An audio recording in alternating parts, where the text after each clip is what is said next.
November hurricanes, a little bit more rare. We do see those landfalls here in the state, and so we'll pull up some stats here in just a second. But the good news is that there's no tropical formation expected the next 7 days. There's no areas of interest at this point that we are watching, and so there's the good news. We like to see that, but what we are talking about as we look ahead to the start of November, there is the potential for this area here, right in kind of the central Caribbean, where there is a highlighted chance that maybe we see something try and start to spin up there. And so there we have this red color here, less than a 40% chance that tropical development does form. But despite that, we could still be talking about something trying to spin up. Maybe it brings some increased rain. You can see this green color here as it kind of potentially highlights this tracking across parts of the Caribbean. And so that is actually a typical track that we see with storms that develop in November. We've got our strong ridge of high pressure, so best case scenario, they kind of follow along that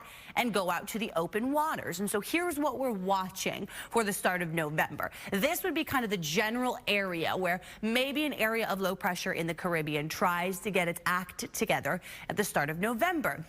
But it does look like high pressure in the Atlantic is going to extend westward, and that's a main steering blocker. And so that could be guiding something more off out into the waters if we did see something develop. So this is really what we're going to be keeping close tabs on the next week or 2 weeks or so. And I was talking about where we typically see November hurricane landfalls, and really the most recent in time was back in 2022, where Nicole made landfall as a Category 1. Otherwise, right around the Miami area, Yankee, back in 1935, that was a Cat 2 that made landfall. We also have Kate, 1985, that made landfall right around Panama City as a Category 2. And then we've got up into North Carolina, that one back in the 1800s as a Category 1. So it is rare for us to get a November hurricane making landfall, but it does happen, and you can kind of see we've got some areas on the table as far as we see them on the East Coast. We've also seen some of those kind of sneak into the Gulf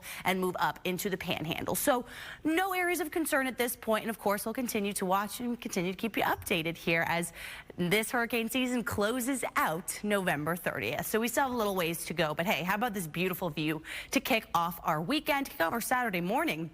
On the cool side in Clearwater, 66 for you there, 70 degrees right now in Tampa. Winds are calm, 3 miles per hour in Tampa. So wind, not much of an issue today. Maybe a breeze here or two into the afternoon, mostly less than 10 miles per hour though. And we've got high pressure all across the southeast. So that's going to keep us generally rain free for the weekend as we play your futurecast out.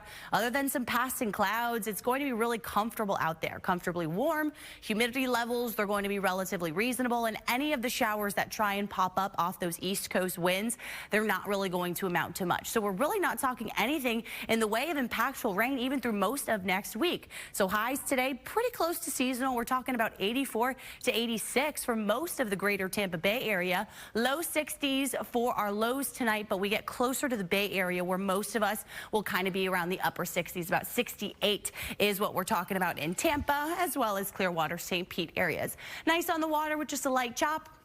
East-northeast winds 5 to 10 knots there. Seas around 2 feet, and there's your 7-day forecast. A bit breezy come the middle of next week, but should be good.